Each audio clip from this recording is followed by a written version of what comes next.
June 4, 1942. Midway Atoll. Low clouds pressed over the Pacific as morning light crawled across the waves. Inside the vibrating hull of a TBF Avenger, the air smelled of oil, sweat, and cordite. The engine roared so loudly that Ensign Albert Ernest felt it through his ribs more than his ears. Salt spray streaked across the canopy as his aircraft skimmed barely above the rolling sea. The Avenger was heavy with fuel and a Mark 13 torpedo slung beneath its belly. Every vibration reminded him how much weight the aircraft carried and how slowly it answered the controls. Ahead, the sky erupted. Dark specks appeared over the horizon, swelling into the shapes of Mitsubishi A6M Zeros, diving like knives. Their engines whined in sharp crescendos.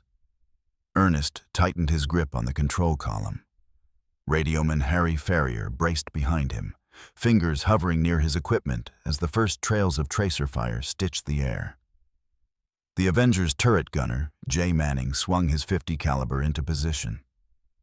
The metal clicked and clacked as he locked into the narrow space. The squadron was already in pieces. Ernest's flight of 6 Avengers had launched early from Midway's sand and gravel strip, heavy and slow.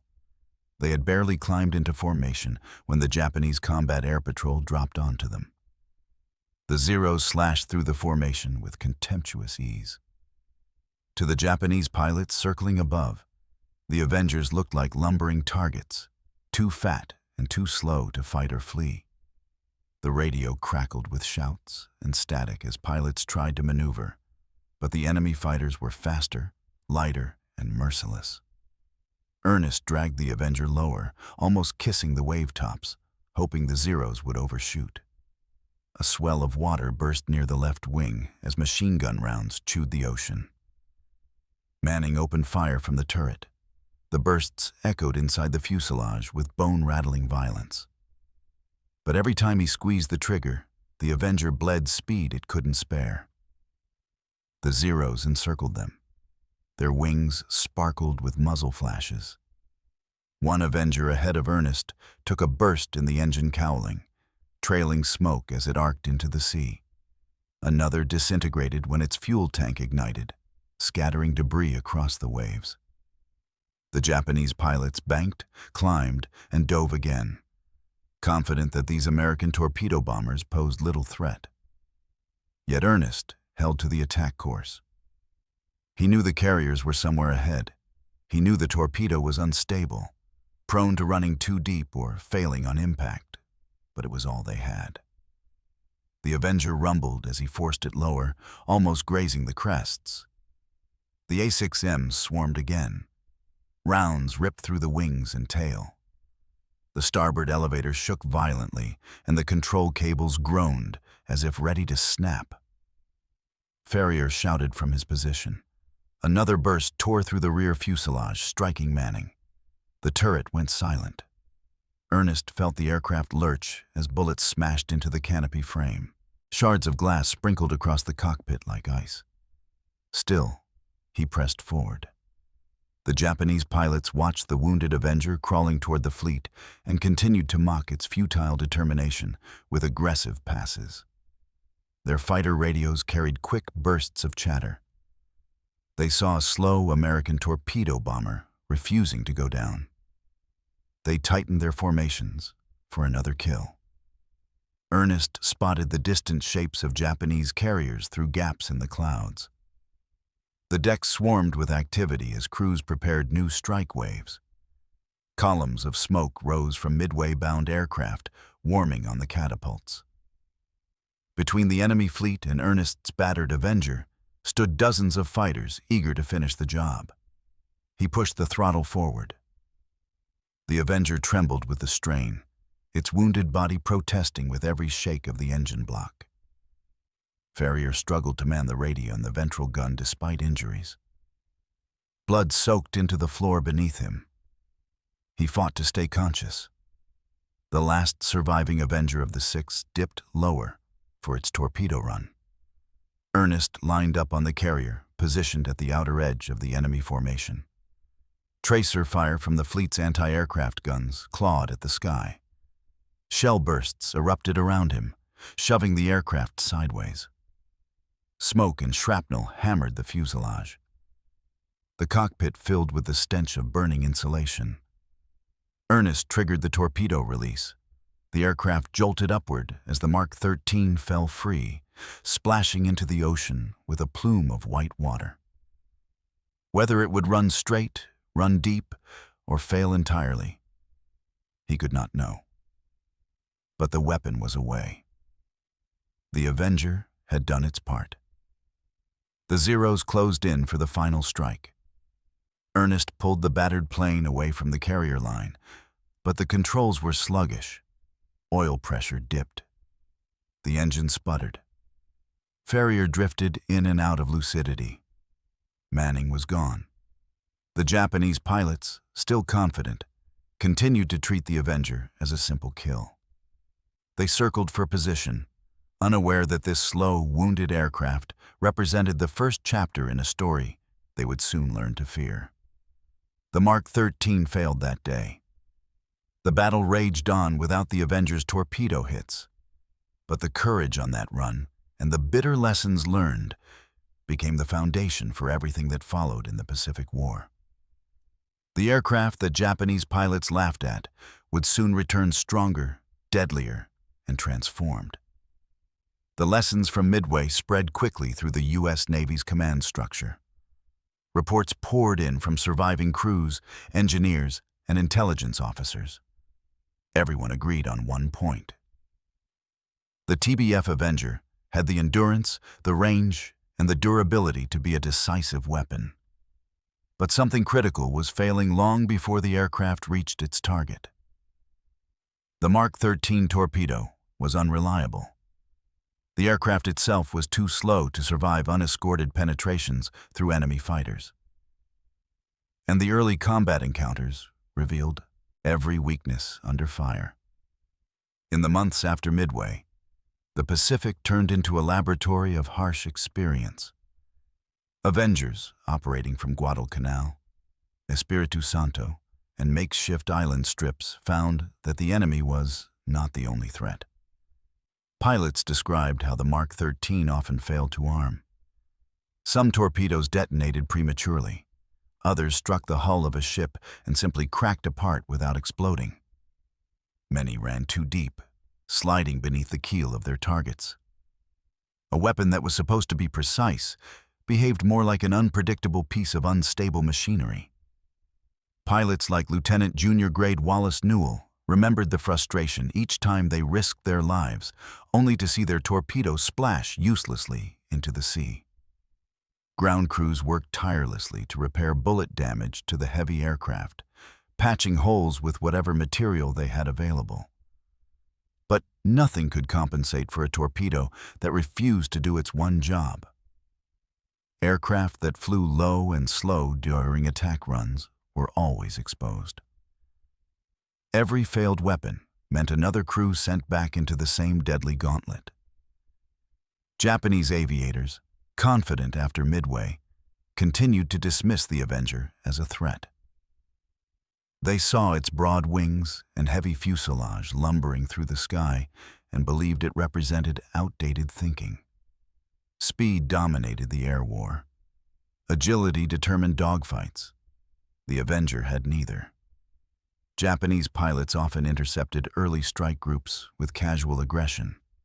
They dove on Avengers with the knowledge that the torpedo bombers struggled to maneuver, often hitting them before they reached their release points. In late 1942, during operations around the Solomon Islands, Avengers launched from Henderson Field struggled against relentless anti-aircraft fire. The jungle airstrip was rough and narrow. Heat shimmered above the runway. The earth rumbled under the weight of each launch. Pilots pushed their aircraft to climb over the dense canopy, while Japanese artillery shelled from nearby positions. Crews fought through rain squalls and sudden tropical storms that rolled across the region without warning. Ensign Charles Lane described how the engine vibration changed as the aircraft entered heavy rain, the propeller chewing through sheets of water. The cockpit fogged under humidity. Instruments trembled. Yet the biggest threat awaited beyond the storm clouds. When they descended toward their targets, waves of Japanese fighters moved swiftly to intercept. Lane remembered how the enemy aircraft darted around him like birds of prey circling a wounded animal. The Avenger could absorb punishment, but every hit risked rupturing fuel lines or disabling the controls. Even when an Avenger reached its release point, success remained uncertain. Time after time, pilots watched their Mark 13 torpedoes dive into the sea, only to see air bubbles rise as the weapon malfunctioned. A torpedo that struck the water at the wrong angle broke apart.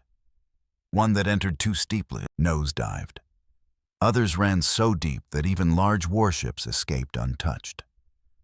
The frustration hardened the resolve of the crews, but it also demanded urgent change. Reports reached naval engineers in the United States. Diagrams showed shattered torpedo casings. Test logs from Hawaii detailed inconsistent depth settings.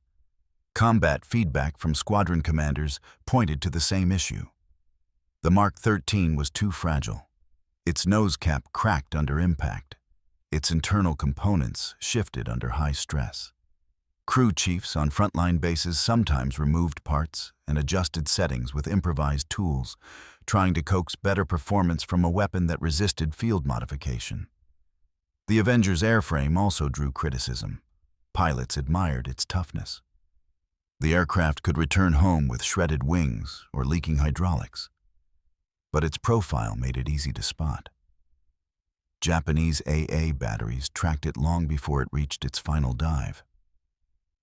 Heavy flak bursts blossomed around its path. Crews reported that the aircraft became almost uncontrollable when damaged. The control surfaces responded slowly, especially at low altitude. Long, shallow approaches gave the enemy too much time to aim. Despite these flaws, the Avenger continued flying every mission assigned. Replacement aircraft arrived slowly. Spare parts grew scarce. Ground crews stripped damaged Avengers to keep the others in the air. Night operations pushed the aircraft to its limits. Pilots relied on moonlight reflecting off the ocean to find their way. The engine droned for hours during overwater patrols, the crew listening for any change in pitch that could signal trouble. As the failures mounted, a shift began. The U.S. Navy recognized that no amount of courage or determination could overcome unreliable equipment. Engineers, ordnance officers, and test pilots gathered to solve the problem. They needed a torpedo that could survive rough water entry, run at a correct depth, and detonate reliably. They needed an aircraft whose potential no longer depended on luck. And they needed improvements quickly, before more crews were lost in futile strikes. The early war period became the crucible in which the Avenger's transformation began. Every failed torpedo run, every damaged aircraft limping home, and every loss under enemy fire fueled the effort. The Japanese still mocked the slow torpedo bomber. They still believed it could be swatted aside. But the changes underway were about to turn the Avenger into something far more dangerous. The effort to transform the Avenger's capabilities began in quiet workshops far from the front. Engineers at the Naval Torpedo Station in Newport, Rhode Island, gathered fragments of recovered Mark 13s and spread them across metal work tables. Bent nose cones, cracked warheads, and twisted tail assemblies revealed a single truth. The weapon was not built for the speeds and angles required by modern aerial torpedo attacks. It had been designed in an earlier era when slower aircraft delivered torpedoes from gentle altitudes and careful trajectories. Combat in the Pacific had exposed every weakness. Captain Kenneth Whiting, one of the Navy's leading experts on carrier operations, reviewed field reports and recognized the danger. The Avenger was capable of long-range strikes deep into enemy waters. Its crews endured flak and fighter attacks. Yet their torpedoes, the essential heart of the mission, failed too often. Whiting pushed for comprehensive testing, not simple adjustments. Naval ordnance teams needed to reimagine how the weapon behaved at the moment it struck water. Test pilots at Pearl Harbor and Kaneohe Bay joined the investigation. They flew Avengers along designated lanes while dropping inert torpedoes fitted with sensors. Observers recorded how they entered the ocean, noting splash patterns and underwater trajectories. Each drop revealed how fragile the Mark 13 truly was. A harsh water entry could shatter internal components.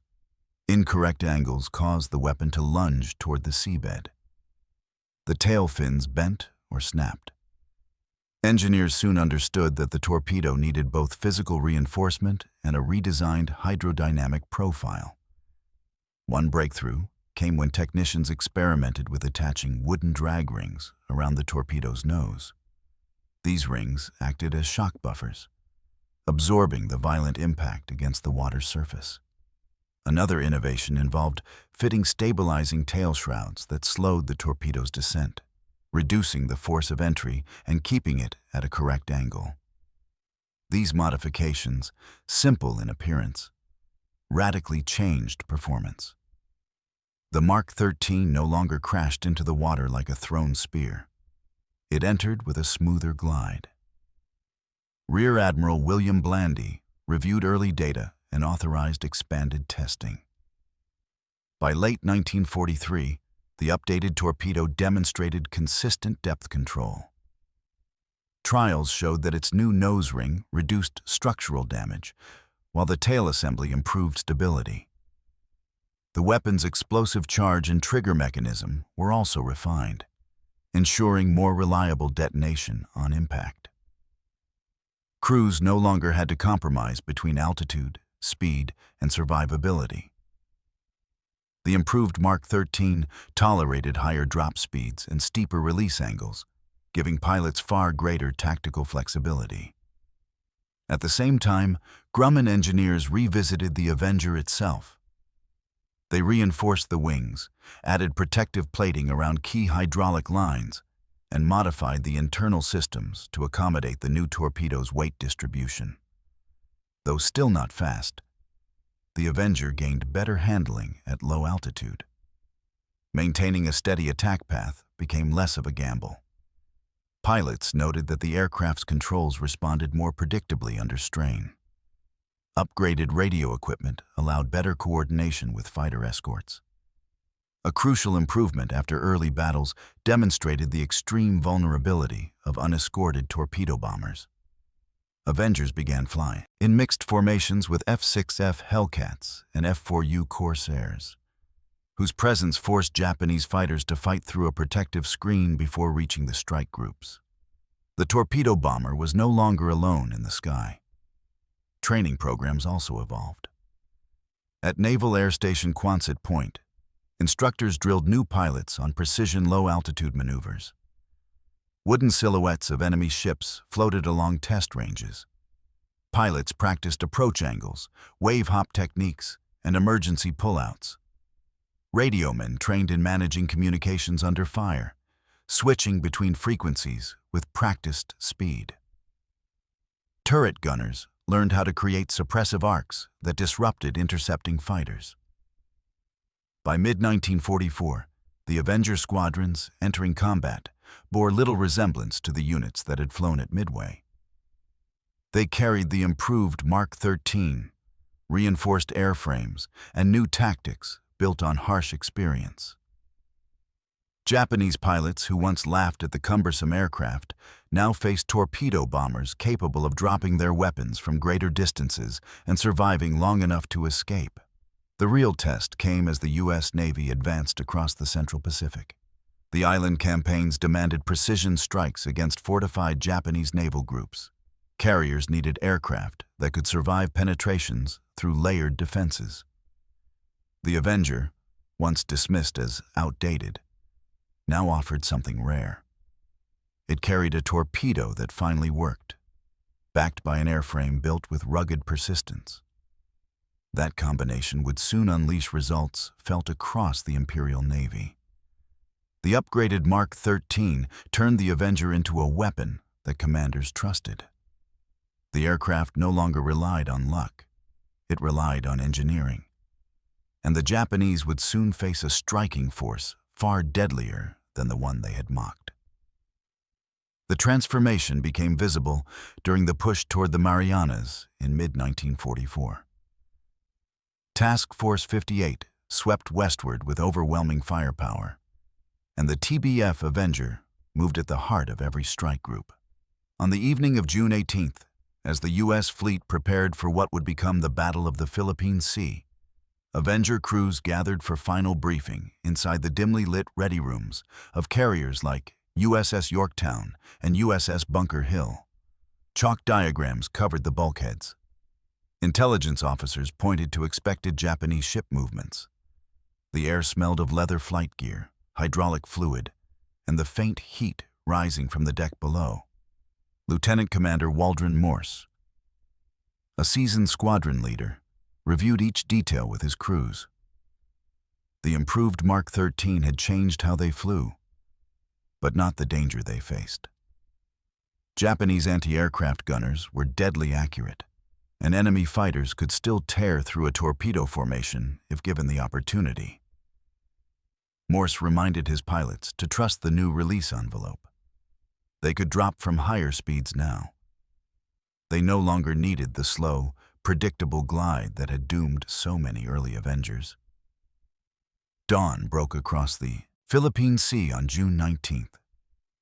The air trembled with the roar of fighter engines as Hellcats launched to intercept incoming Japanese raids. As the morning intensified into the Great Marianas Turkey Chute above them, the Avenger crews waited below deck, listening to the echo of distant explosions rolling across the sky. The carrier hull vibrated as aircraft hit the deck and rolled to a stop. Reports filtered in. The Japanese had committed hundreds of aircraft. Most were falling. By late afternoon, the order came. Strike groups were to attack the retreating Japanese fleet before nightfall. Avengers lined the decks, their dark blue fuselages gleaming under the setting sun. Deck crews armed each aircraft with a gleaming Mark 13. The torpedo crews climbed aboard, adjusting headsets, checking turret guns, and strapping in for a long flight. When the launch officer signaled the first aircraft forward, the entire deck moved with urgency. As the strike group lifted from the carriers, the ocean stretched endlessly below. The sun dipped toward the horizon, casting an orange glow across the clouds. Pilots monitored compass headings and fuel gauges. Radio chatter remained tight and controlled. For nearly 2 hours, the formation pressed into the fading light, relying on precise navigation to intercept the enemy. When the Japanese fleet finally came into view, it appeared as silhouettes against the shining sea. Battleships carved white wakes through the water. Carriers maneuvered in coordinated turns. Cruisers and destroyers formed protective rings, ready to throw up walls of fire. The Avengers descended to attack altitude. Engines droned in disciplined unison. Morse signaled the squadrons to spread into attack lanes. Japanese lookouts spotted them seconds later. The sky erupted with anti-aircraft bursts. Black puffs blossomed around the Avengers, rocking them with concussive blasts. Shrapnel rattled against fuselages. Radio men called out altitude corrections, while gunners scanned for any sign of fighters. But few enemy aircraft reached them. The earlier aerial battle had stripped the Japanese of much of their air cover. Lieutenant Edward O'Hara led one of the torpedo sections. He throttled down slightly, leveling at wave-top height. The water ahead vibrated from the shock of flak impacts. A battleship loomed to his left, firing salvos that flashed like lightning across its decks. The torpedo bomber's cockpit felt like an oven, heat from the engine mixing with the tension of the run. The aircraft trembled with every minor gust. O'Hara steadied his course and released the Mark 13. The torpedo hit the water cleanly. No violent splash, no nose-first dive, no sideways skip. It slipped beneath the surface in a graceful arc and ran true. Other Avengers released theirs moments later, filling the sea with white trails. The updated torpedoes behaved with consistency that early crews could only dream of. As the Avengers pulled away from the target area, columns of water rose along the hull of a Japanese carrier. Then a plume of smoke. The strike group watched as one of the torpedoes hit home, detonating beneath the waterline. Flames burst along the deck. When another torpedo struck a cruiser, the explosion sent debris spraying across the surface. The improved Mark 13 had proven itself beyond any doubt. Night closed in. The return flight stretched into darkness. Pilots navigated by faint moonlight, conserving every drop of fuel. Many barely made it back to their carriers. Some ditched near destroyers. But the results were undeniable. The Avenger had struck hard at the Japanese fleet and returned with proof that the torpedo bomber was no longer the laughingstock of the Pacific. It had become precise, powerful, and deeply feared. Those victories set the stage for the next phase of the war. As American forces advanced toward the Philippines and the heart of the Japanese Empire, the Avenger would face its greatest test. It would fly into the teeth of the most heavily defended naval gauntlet ever assembled. And there, against ships armored like floating fortresses, the torpedo bomber would shape the fate of the Imperial Navy. The next test arrived in the waters off Leyte Gulf, where the Imperial Navy prepared its largest counterattack of the war. By October 1944, Japan had gathered multiple task forces, including the massive center force under Vice Admiral Takeo Kurita. Among its ships sailed the most heavily armored vessels ever built in human history. The super-battleships Yamato and Musashi. Their armored belts, torpedo bulges, and internal compartment systems had been engineered to absorb staggering punishment. Japanese strategists believed these ships could withstand nearly anything the Americans could deliver. But the TBF Avenger, armed with a re-engineered Mark 13, was about to prove them wrong. On the morning of October 24, 1944, air crews aboard the carriers of Task Force 38 received their orders. They were to strike Kurita's center force in the Sibuyan Sea. The ready rooms buzzed with an intensity that felt heavier than any previous battle. Photographs of Musashi had circulated throughout the fleet. Her reputation preceded her. Pilots studied her silhouette, memorizing the angles of her armored decks and the layout of her anti-aircraft guns.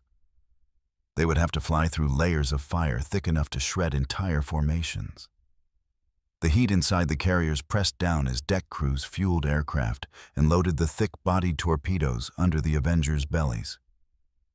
The scent of aviation gasoline mingled with sweat and steel. Turret gunners inspected their .50 caliber mounts, feeding belts of ammunition through the receivers. Radiomen checked their sets, adjusting dials with steady hands. Every man aboard understood that the day's mission could be decisive. Shortly after midday, the first wave launched. The Avengers lifted into humid tropical air, climbing through scattered cloud banks before descending toward the Sibuyan Sea. Through breaks in the clouds, pilots glimpsed the immense wakes of Kurita's fleet. Columns of black smoke rose from ships already under attack by dive bombers. Yet Musashi remained defiant, her guns firing without pause. Lieutenant Harold Simmons led one of the torpedo sections. As he approached the target area, the scale of the super-battleship stunned him. Musashi plowed through the water like a moving island. Her bridge towered above the waves. Turrets rotated with mechanical precision, tracking incoming aircraft. Her anti-aircraft batteries formed a bristling crown of firepower. Simmons descended to 50 feet, Spray from the ocean streaked across the canopy. The Avenger's engine roared in protest as it strained against the thick tropical air. Then the sky erupted. Orange flashes burst from the battleship's guns. Tracers streaked toward him like burning wires. The aircraft jolted as fragments clipped the wings. The turret gunner yelled corrections over the intercom, trying to suppress enemy fighters diving from above. Simmons pushed forward. His heart hammered. The ocean blurred beneath him. Every second counted. His radio man called the range. Turbulence shook the cockpit as flak exploded close enough to rattle the fuselage like a struck drum. The Avenger held steady. It had to. Only a smooth release would give the Mark 13 a chance. He reached the drop point and hit the release. The torpedo fell cleanly, striking the water in a narrow plume. It slipped beneath the surface and ran straight toward Musashi. Simmons pulled back on the stick, skimming the water as he banked hard to escape. More Avengers released their weapons moments later, creating intersecting lines of attack from multiple directions.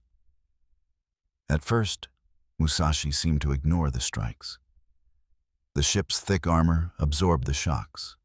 Water poured into some compartments, but the crew counter-flooded and stabilized the ship. Smoke drifted across her decks, but she continued moving. Her guns never stopped firing. The next wave arrived. Dive bombers struck from above, forcing the battleship's gunners to divide their fire. Then more Avengers dropped their torpedoes. The Mark 13s, with their redesigned nose rings and stabilizing tails, entered the water cleanly. They ran true beneath the waves, striking the ship's weaker underbelly. A torpedo hit near her port side. Another struck forward compartments. A third tore into the starboard flank. The explosions grew in intensity. Musashi began to list. Black smoke billowed from her midsection. Hundreds of Japanese sailors scrambled across the deck, fighting to contain the flooding. But the hits continued. The ship's speed dropped. She struggled to maintain her course. Late in the afternoon, as the sun dipped lower, yet another strike group of Avengers arrived. Their torpedoes punched into the already damaged hull. Musashi slowed again, then stopped. The super-battleship, once considered nearly unsinkable, shuddered under the combined force of dozens of air attacks. Her guns fell silent one by one. By early evening, Musashi began to roll to port. The massive hull tipped further, lifting her starboard propellers from the water. A roar echoed across the Sibuyan Sea as internal bulkheads failed. American pilots circling overhead watched in near silence as the 73,000-ton giant capsized and slipped beneath the waves, leaving a vast swirl of debris and oil. The TBF Avenger had helped bring down one of the most powerful warships ever constructed, and the Japanese Navy felt the loss like a seismic shock. But the Avenger's work was not over. As the battles raged across Leyte Gulf, the torpedo bomber would strike again and again, shaping the fate of the entire Pacific campaign. The destruction of Musashi sent waves of confusion through the Japanese command structure. But the battle was far from finished. As night fell on October 24th, Kurita regrouped what remained of his center force. Yamato, still fully operational, led the surviving cruisers and destroyers toward the narrow passage north of Leyte. Their new objective was clear. They would attempt to smash the American landing beaches at dawn. The carriers of Task Force 38 spent the night preparing for the next strike. Below deck, Avenger crews caught only fragments of sleep. Many lay in their bunks still wearing partial flight gear, sweat-soaked and exhausted. Mechanics worked through the darkness, replacing spent ammunition, repairing flak-shredded skins, and hauling fresh Mark 13 torpedoes out of storage rooms deep in the ship's hull. The metallic clank of hoists echoed through the hangar bays. Shortly before sunrise on October 25th, the order filtered down. All available aircraft were to launch at first light. Kurita had broken through. His ships had reached the waters off Samar, where a small American escort group known as Taffy 3 was fighting for its life. Destroyers like USS Johnston and USS Howell were already hurling themselves at the Japanese giants. Escort carriers launched every plane they had, some without proper armament, just to slow the oncoming force. Aboard the fleet carriers farther east, the Avengers armed for their first sortie of the day. Pilots gathered for a brief but urgent rundown. They would fly without the luxury of perfect intelligence. This would be a hunt. Their mission was simple. Find Kurita, strike him, prevent his battleships from crushing the amphibious landings. As the sun's first light reached the horizon, the deck crews moved with practiced speed. Engines roared. Propellers spun bursts of wind across the flight deck. The first wave launched into a sky streaked with soft gold. The Avengers climbed, formed up, and turned west toward the chaos. Hours earlier, Taffy 3's aircraft had taken off from their small escort carriers and were already engaging Kurita's force. Many of those planes carried only machine guns or empty bomb racks. Some Avengers had launched armed with depth charges meant for submarines. But they pressed the attack anyway, diving at battleships with whatever they had. Their courage bought time. Now the fully armed Avengers from Task Force 38 were closing in. Lieutenant James Parker led one of the newly launched torpedo sections. His Avengers shook slightly from the crosswinds as the formation descended toward Cloud Deck. Beneath the scattered layers, the sea boiled with gunfire. Black columns of smoke rose where American destroyers made desperate torpedo runs against Yamato and her escorts. Parker spotted the source of the flashes. Kurita's ships cut through the water in tight formation. Yamato fired a broadside that thundered across the surface, sending up immense plumes as shells slammed into the sea. Cruisers churned white wakes as they maneuvered to avoid torpedoes from American destroyers. It was a scene of violence and fire, the kind that tested even the most experienced pilot. Parker's group descended rapidly. Dive bombers from the fleet carriers struck first, forcing the Japanese ships to maneuver wildly. The Avengers slipped in at low altitude, engines rumbling over the roar of distant explosions. Anti-aircraft bursts erupted around them. Tracers streaked upward like rapid-fire sparks. One Avenger took a hit to its wing root and spiraled past Parker's line of sight, trailing smoke. But the formation pressed on. Parker focused on a heavy cruiser cutting across the formation's left flank. The ship's AA guns fired in every direction, the barrels glowing from sustained fire. He dropped to wave height and felt the aircraft buffet violently as he lined up the run. Salt spray slapped the windshield. His radio man called distance. His gunners shouted warnings about incoming tracers. He released the torpedo. The Mark 13 entered the water perfectly, leaving a clean white trail. Parker pulled up just enough to clear the cruiser's bow wave. The aircraft lurched as flak burst just beneath him, lifting the Avenger like a sudden swell. He rolled hard and escaped toward a cloud bank. Moments later, an explosion erupted beneath the cruiser. The torpedo detonated under the waterline, sending a column of water and debris skyward. Flames licked across the hull. The ship slowed, shuddered, and began to list. More Avengers followed, striking destroyers and battleships as the sea around Kurita's force churned with white torpedo wakes. Kurita hesitated. With planes swarming above, destroyers charging from ahead, and his ships suffering steady damage, he gave the unexpected order. The center force was to withdraw. Yamato turned north. Cruisers followed. Destroyers laid smoke screens as they retreated. The American pilots watched in disbelief as the once fearsome armada broke away from the battle.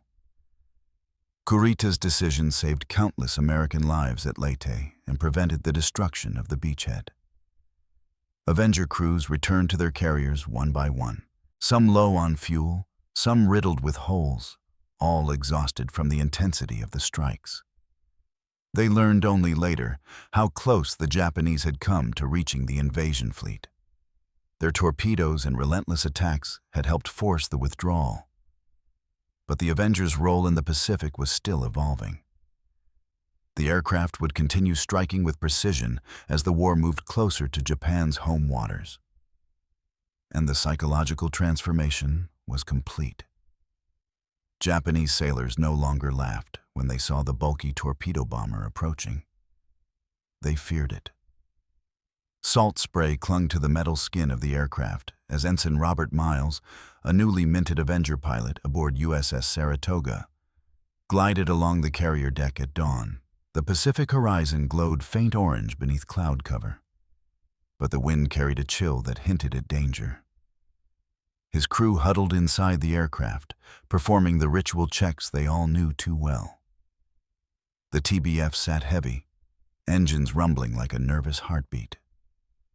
Every man aboard understood the truth whispered through ready rooms across the fleet. The Avenger could take them off the deck. It was the torpedo beneath them that might not bring them home. The Mark 13 torpedo lay cradled in the bomb bay, its metal surface freshly cleaned, but its reputation stained by failure. Crews called it a gambler's weapon, a cylinder of hope and heartbreak. The fish, as sailors called it, often struck the water nose first, dove too deep, broke apart, or simply failed to detonate. Men trained for low-altitude torpedo runs, but many felt as if they were flying into battle armed with a blunt spear. Miles watched the signal crew wave him forward. The deck crew braced their boots, hands raised, ready for another launch. Over the radio came the calm voice of the launch officer. Avenger 7-1, wind steady, you are cleared. The aircraft lurched forward into motion. The TBF strained, engine groaning, wheels rattling along the flight deck until the bow dropped away and only open sea remained. Miles eased the throttle, feeling the weight of the torpedo drag the aircraft downward before the wings bit the air and lifted them back into the sky. Japanese pilots had mocked the torpedo bomber's size and slowness, but American crews knew its real vulnerability came from the weapon it delivered. Throughout 1942 and early 1943, every squadron trained to compensate for flaws engineers had not yet solved. They learned to drop at higher speeds. They learned to skim lower across the wave tops. They learned to survive the run long enough to watch a torpedo vanish beneath the surface, praying it would run true. That morning, Saratoga's Avengers headed toward a reported Japanese supply convoy moving north from Bougainville. The sea below flickered silver, the sky above turning brighter. Escorting Wildcats flew ahead, forming a loose umbrella that the Avenger crews trusted with their lives. Inside the radioman's compartment, Petty Officer First, Class David Riley adjusted his headset. Static hissed in his ears. He scanned the waters ahead, tracking faint shapes through drifting clouds. They broke through a patch of dark haze and saw plumes of smoke rising from the horizon. Japanese freighters, escorted by destroyers, guns already pointing skyward. Miles tightened his grip on the controls.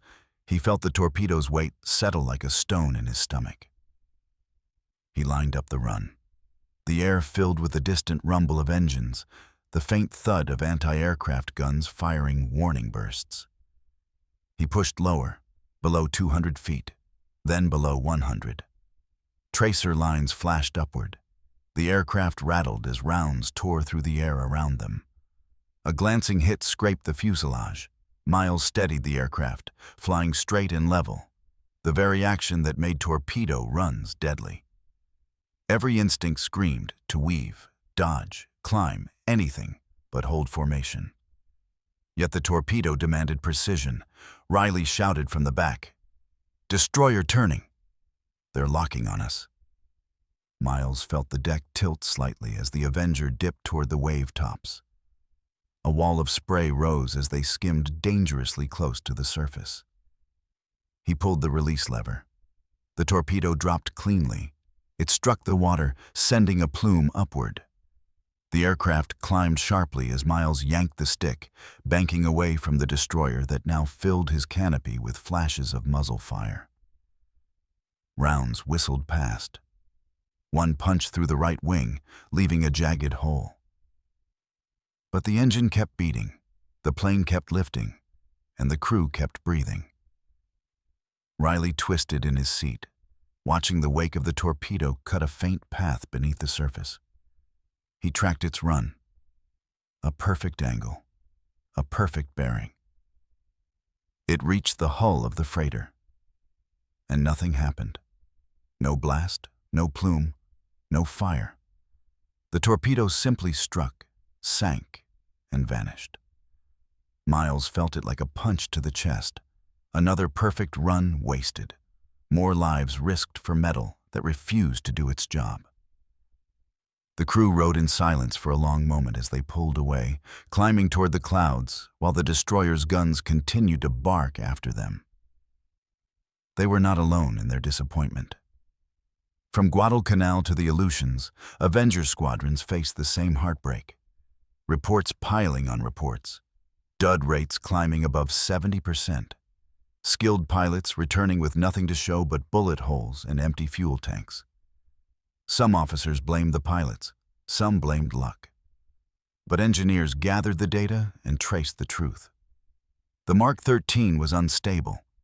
Its nose was too fragile. Its depth settings unreliable. Its detonators inconsistent. The Avenger was strong. The crews were brave. The tactics were sound. But the weapon that should have made the aircraft feared instead fed enemy confidence. Japanese lookouts joked about the slow torpedo planes. Gunners boasted they could hit the giant aircraft before it dropped its worthless fish.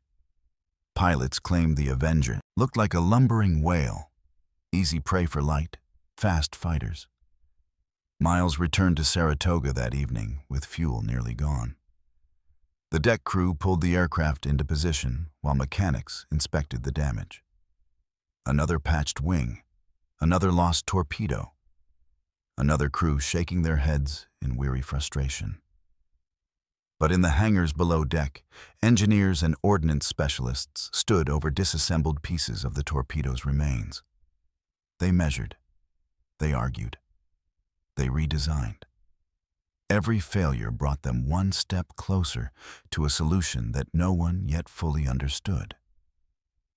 The Avenger's redemption had not arrived. But the men working silently beneath the roar of carrier operations were inching toward it. The hangar deck of USS Saratoga hummed with an energy different from the flight operations above. Down here, beneath the thunder of engines and the slam of arresting wires, men in grease-stained uniforms gathered around the wounded body of another recovered Mark 13 torpedo. The weapon lay open like a patient under surgery. Its fractured nose ring and bent fins exposing the source of endless frustration. Every shard of broken metal told the same story. The torpedo simply was not built to survive the violent impact of a low-altitude drop. Lieutenant Commander Arthur Dunham, one of the Navy's leading ordnance engineers, knelt beside the damaged casing. He brushed salt residue from the inside and inspected the crushed detonator assembly. He had seen this failure too many times. A soft water entry was required, but torpedo crews did not have the luxury of gentle descents in combat. Dunham exhaled slowly, then called over a young machinist. "Make me a new nose ring, thick steel, reinforced, and bring the shock absorber plates." The machinist saluted and ran off. Dunham stood, jotting notes into a worn booklet. Fragile nose, overly brittle plates, poor depth control, impact instability. The list of flaws read like an indictment, but it was not hopeless. The solution simply required engineering that matched the reality of combat.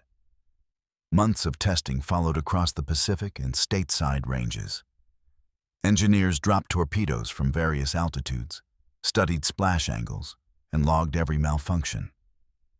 They ran trials at the Naval Torpedo Station in Newport. Others tested prototypes on Lake Michigan with stripped-down Avengers. Some tests ended with torpedoes skipping like stones. Others hit at the wrong angle and shattered. A few detonated prematurely, sending plumes of water into the air and leaving scorched debris floating on the surface. But progress took shape. The first breakthrough came with the adoption of the wooden nose drag ring. A simple idea. Naval architects attached a circular plywood collar around the torpedo's nose. When dropped, the ring slowed the weapon upon water entry, reducing the violent impact that had crushed the firing mechanism. The ring then sheared away, drifting to the surface as the torpedo continued on its path. Next came the tail shroud stabilizer.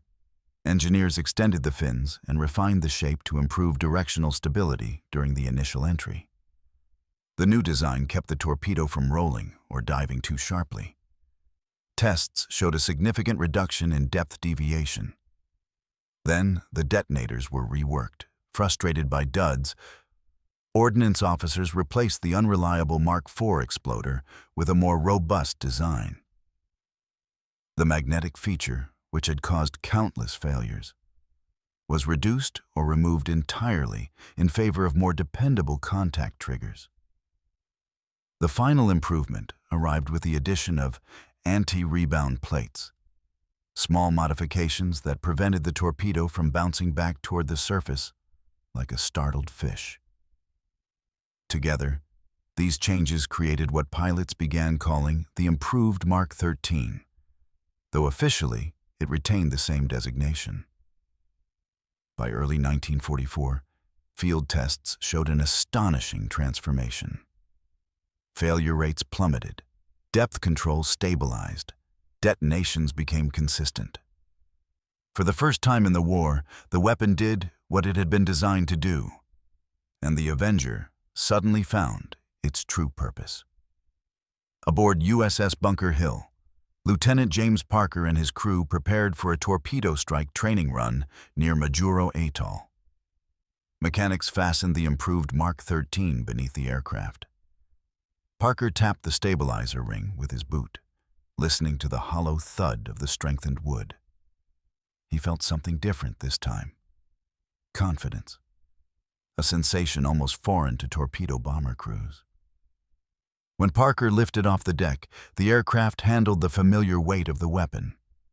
But this time, he flew without the dread of knowing his life depended on a torpedo that might not work. He skimmed the ocean surface and released the weapon.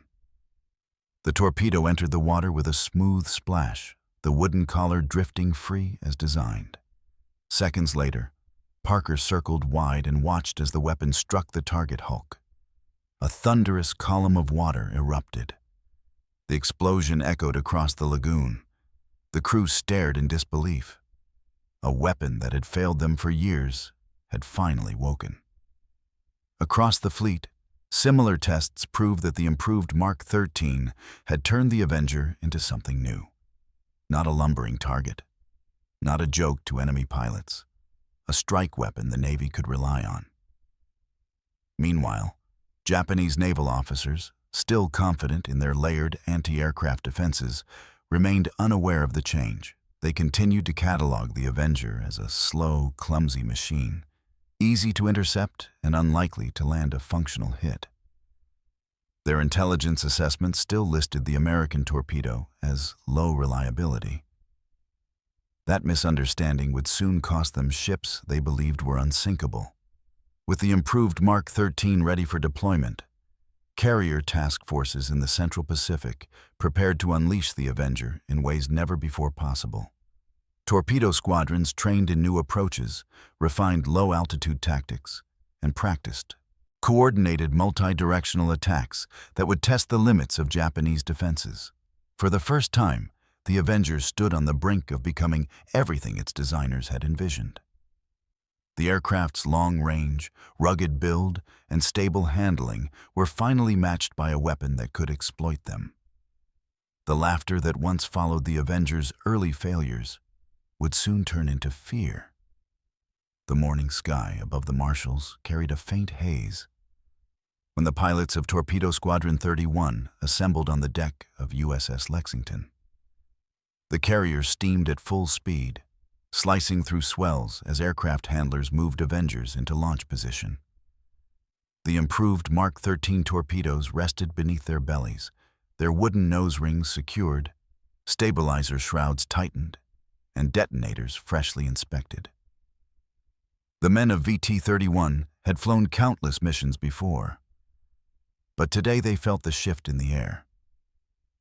The weapon beneath them finally matched the courage within them. Lieutenant Commander Everett Chapman, the squadron leader, climbed into the cockpit of his aircraft. The world outside throbbed with the sound of radial engines warming across the deck. He lowered his goggles, tightened the strap beneath his chin, and keyed his mic. "All Avengers, check in." Voices chimed through the headset. Calm, focused, ready. Their target was a Japanese cruiser formation retreating west after a night bombardment run near Roy Namur. Reconnaissance had spotted the warships attempting to slip away under cloud cover. The Atlantic-class heavy cruisers still carried their reputation for durability. Japanese sailors believed their armor could shrug off anything short of a direct battleship salvo, but they had not yet met the improved Mark 13. Chapman advanced the throttle. The deck officer signaled. The Avenger roared forward, lifting away from the carrier deck and climbing into the open air. One after another, the squadron took off until the sky behind Lexington filled with the dark silhouettes of torpedo bombers stretching into formation. Below them, scattered rain clouds drifted across the ocean. Through breaks in the cover, the sea glimmered with morning light. As they pressed west, fighter escorts of F-6F Hellcats joined them, sliding into protective positions above and around the squadron. The formation raced toward the enemy, engines pulsing with steady determination. 30 minutes later, Riley, the radio man in Chapman's aircraft, leaned forward. "Contact bearing 180, visual confirmation. 3 cruisers, 2 destroyers." Chapman looked down through the canopy. The Japanese ships carved sharp wakes across the calm water, guns already swiveling as they spotted the approaching formation. Alarms sounded aboard the cruisers. Lookouts shouted. Crews scrambled to action stations. The Avengers descended. Chapman's voice cut through the headsets. "Hold formation. Begin attack run." The aircraft dropped lower, their shadows flickering across the waves. The enemy cruisers turned sharply, attempting to comb the torpedo tracks, a tactic honed through years of naval training. But the Avengers were approaching from multiple angles.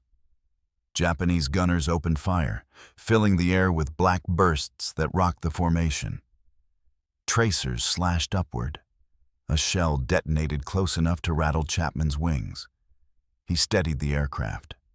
Riley tracked distances, 900 yards, closing fast. Below, the Japanese cruiser Mogami heeled hard to port, her deck bristling with anti-aircraft fire. Water columns rose around the incoming Avengers. One aircraft took a hit and trailed smoke, but held formation. Every pilot knew that turning away early meant the attack failed. They kept flying straight into the storm. 600 yards, 400, release. Torpedoes dropped in unison. Wooden drag rings struck the ocean first, splintering away as the weapons entered cleanly. Trails cut forward beneath the surface. The Avengers pulled up sharply, climbing out of the kill zone while Hellcats swept down to keep Japanese fighters at bay. Chapman looked over his shoulder in time to see the first detonation. A violent flash erupted beneath Mogami's keel. A towering plume followed as the cruiser lurched sideways, the explosion ripping open her starboard compartments. A second torpedo struck moments later, sending another blast that shook the ocean itself. Men ran across her decks as fires broke out near the turrets. Another Avenger's torpedo slammed into the stern of the cruiser Kumano. The explosion twisted her rudder assembly and left her listing badly. Smoke poured from her funnels as she slowed, becoming a stationary target. Riley's voice carried excitement he could not suppress. Direct hits. Multiple detonations. They ran true. The improved Mark 13 had proven its worth. But the squadron still had more work to do. Chapman banked his aircraft around for a second pass, this time to strafe the decks and disrupt emergency crews. The Avengers swept back through, guns blazing. Japanese destroyers attempted to create a defensive smoke screen, but it drifted unevenly across the water. Another explosion shook the sea. A torpedo from the trailing flight found its mark on Mogami again. The ship groaned under the force, her engines sputtering as flames crawled across the deck. Her proud silhouette sagged in the middle, evidence of catastrophic internal damage. By the time the Avengers regrouped at altitude, the battle had turned decisively. The Japanese formation slowed, crippled and bleeding smoke. Destroyers pulled survivors from the water as the heavy cruisers listed dangerously, their decks awash.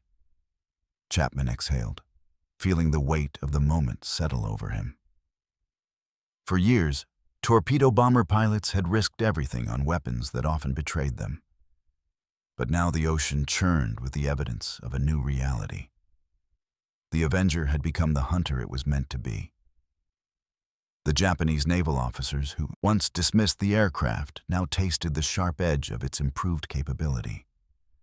The squadron turned for home. Fuel gauges dipped lower as the formation climbed through scattered clouds, leaving behind the burning shapes of ships that had once been feared.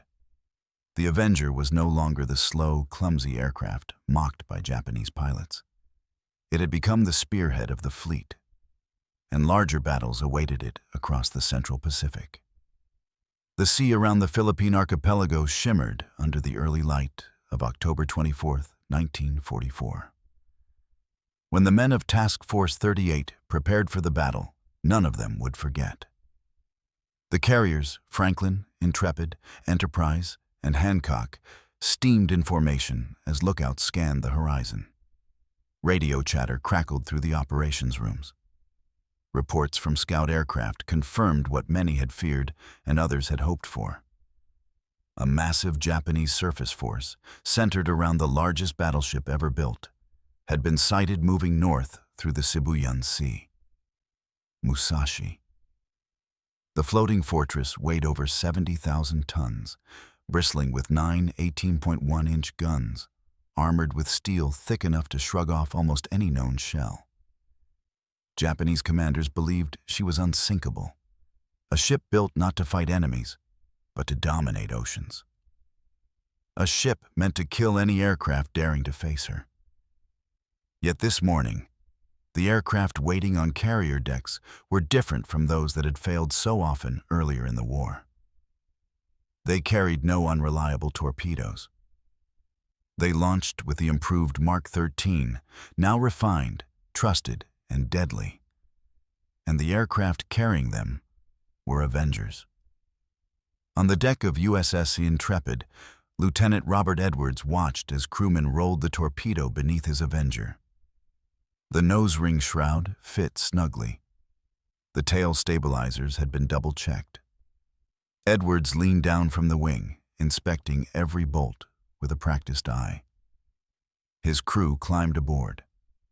Harvey, the radio man, sealed the hatch behind him. Gunnery tags were pulled.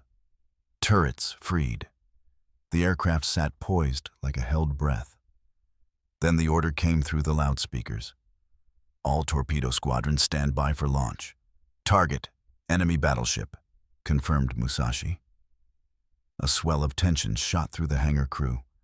Edwards tightened his straps as the catapult crew locked the aircraft into position. The deck officer gave the signal. The Avenger shot forward, wheels skimming the wooden planks before lifting cleanly into the humid Philippine air. Dozens of Avengers followed, forming up with dive bombers and Hellcats that provided escort. The formation grew larger, spreading across the sky until the fleet below saw a dark wave stretching outward toward the enemy fleet.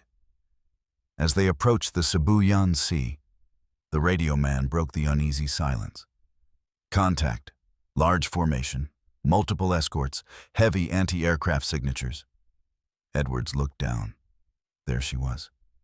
Musashi cut through the water like a steel mountain. Her wake stretched for miles. The rising sun glinted off her massive forward turrets. Destroyers and cruisers surrounded her in a tight ring. And even from altitude, Edwards could see her anti-aircraft guns tracking upward. The Avengers descended. Flak exploded in violent blossoms across the sky. Black clouds erupted at every altitude. Shrapnel tore past the aircraft. Tracers streaked upward like molten wires. The Japanese fleet hurled everything it had skyward, determined to stop the incoming strike before it reached the battleship. But the Avengers held course. Edwards forced the aircraft lower, squinting as the glare of the ocean met the smoke of flak bursts. The sea churned with whitecaps below. Musashi grew larger. Her guns now roared, the concussions so deep they seemed to shake the very air. Harvey checked the distance. 900 yards. 700. Hold it. Edwards felt sweat drip down his neck. The cockpit rattled under incoming fire. A shell burst close enough to knock the Avenger sideways, but he corrected instantly, guiding the aircraft steady. 400 yards. Release. The torpedo dropped, wooden nose ring hitting the water first. It sheared away as the Mark 13 slid cleanly beneath the surface. Edwards pulled the aircraft up, hearing the engine groan under stress. He banked hard left to avoid the intense fire pouring from Musashi's central batteries. Through the canopy, he saw it. A plume of water erupted along Musashi's port side. A second blast followed moments later from another Avenger's run. Then a third. The battleship heaved with the force, water cascading across her deck.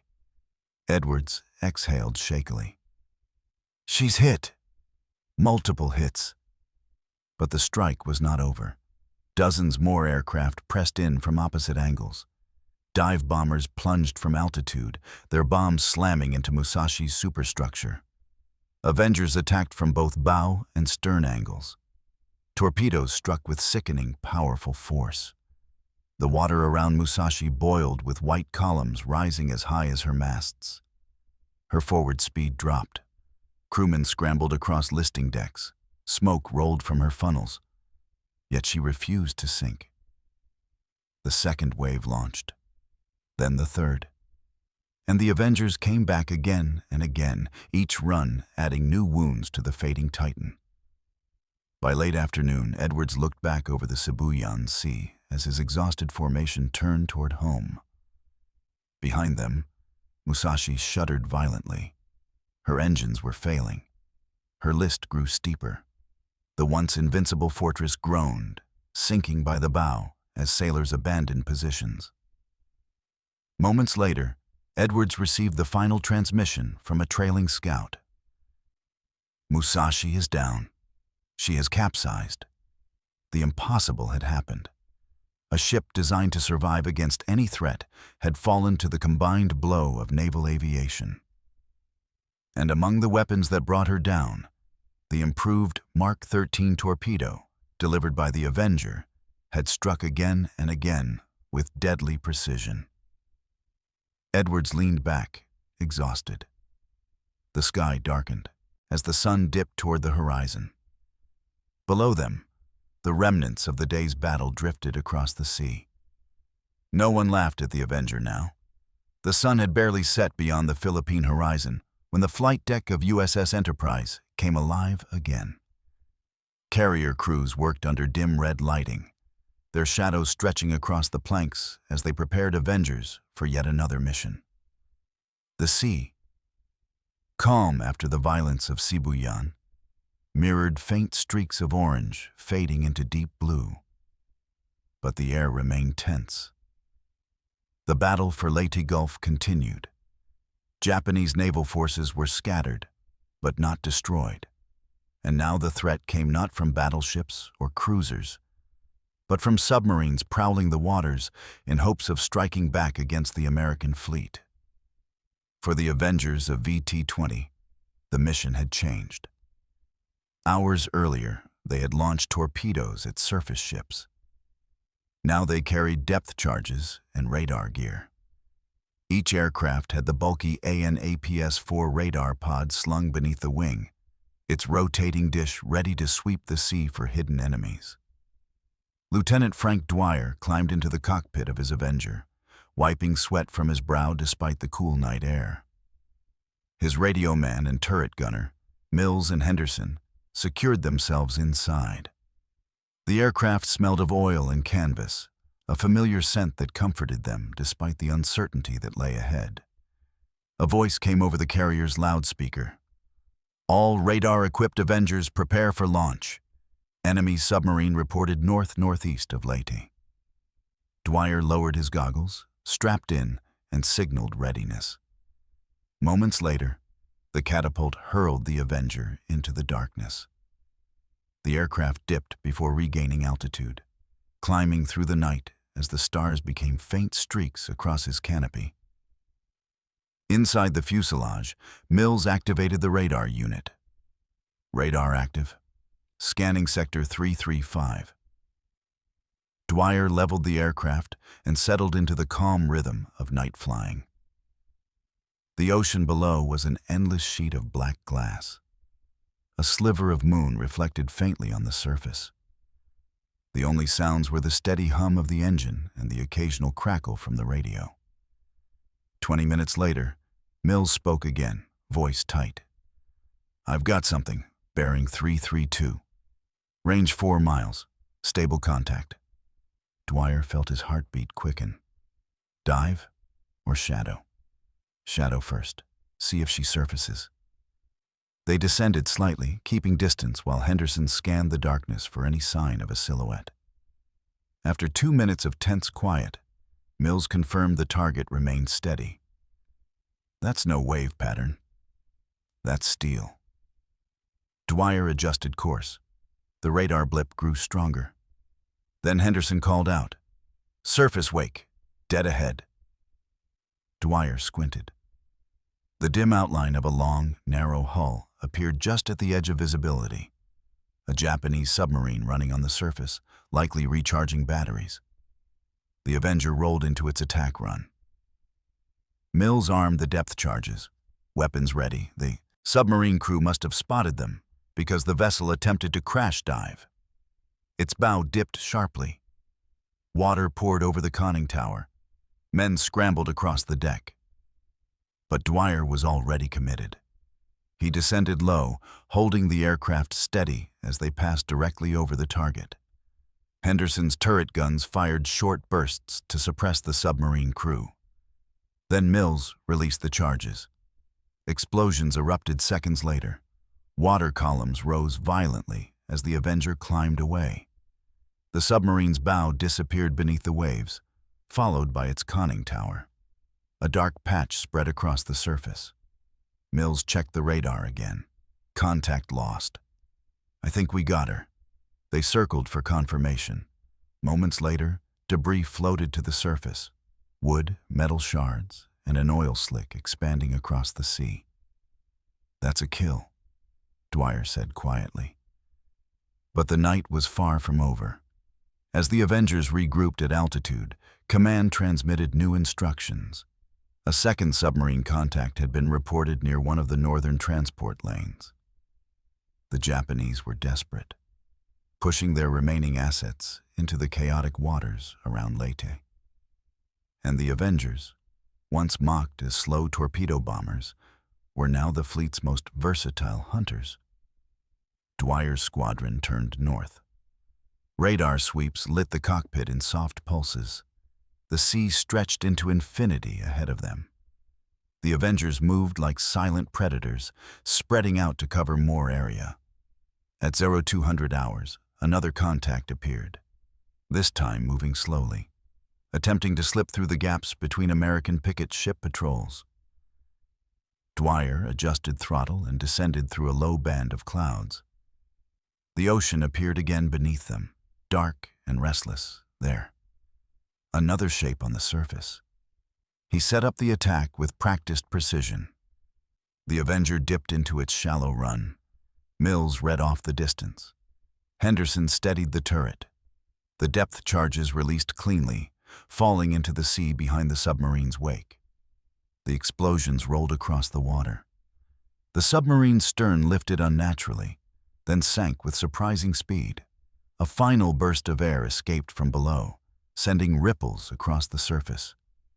2 kills in one night. By dawn, Dwyer's squadron had accounted for 3 submarines across the entire task force area. Other Avenger units reported similar successes. The aircraft's radar, endurance, and weapon variety made it an unmatched tool for night operations. And this was only part of the Avengers' expanding role. In the months following Leyte Gulf, Avengers provided long-range scouting for the fast carrier groups, their extended patrols often stretching hundreds of miles from the fleet. They hunted submarines near Ulithi, tracked enemy convoys near Formosa, and conducted night harassment strikes against airfields that threatened upcoming operations in Okinawa. They became the eyes, ears, and striking fist of the Navy, where daylight torpedo runs once defined them. Now darkness belonged to them as well. The aircraft that Japanese pilots once dismissed had become the Navy's most flexible and relentless predator. But the war was not finished. A final devastating year lay ahead, one in which the Avenger would cement its place as a weapon feared across all branches of the Imperial Japanese military. The narrative must continue seamlessly, so I will pick up exactly as an Avenger squadron is already in the attack run. Engines straining low over the water, Japanese defenses waking up in full fury. Here is the continuation. He felt the aircraft shudder as another burst of shrapnel cracked across the starboard wing. Radio man Harold Davis shouted from behind him that the trailing antenna had been cut clean off. The cockpit smelled of warm oil and frayed electrical insulation, the kind that told a pilot the airplane was taking more hits than it should. Ahead, the Japanese cruiser filled the horizon, its angular bow rising and falling with the swell. Muzzles flashed along the deck. Every trace of sky around the ship seemed to spit metal. The altimeter needle trembled at 50 feet. Commander Charles Stone gripped the control column with both hands. His gloves were slick. Sweat ran down his forearms and gathered inside the fabric. He eased the Avenger even lower, the wheels skimming close enough that the sea spray smattered against the underside of the fuselage. Davis yelled again. He could barely hear him over the hammering of their Wright R-2600 engine and the constant ripping percussion of incoming fire. Stone didn't answer. He knew Davis couldn't see what he saw from the front. The cruiser's bow wave was enormous, a white line carved across blue water. One wrong movement, one gust of crosswind, one shell striking the engine cowl. The torpedo was still armed. That mattered more than anything. Tracer lines stitched toward them. The radio compartment took another burst. Stone felt the aircraft jerk downward. He slammed the throttle fully forward. The Avenger groaned, but climbed a few feet, just enough to clear the next swell. Ahead, the torpedo drop angle lined up. He steadied the sighting mark. The cruiser was turning hard to port, trying to unmask the rest of its guns. White columns of water erupted on both sides of the Avenger as the Japanese gunners bracketed the aircraft with deadly accuracy. Stone exhaled. Then he pulled the release lever.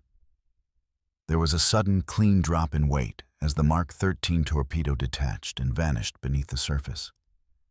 Stone lifted the nose instantly, hauling the heavy aircraft upward before the ship's forward batteries found their range. The Avenger clawed into the air, slow, deliberate, as if unsure whether it wanted to leave the ocean at all. Davis shouted that the torpedo had entered without tumbling. Stone didn't have time to look back.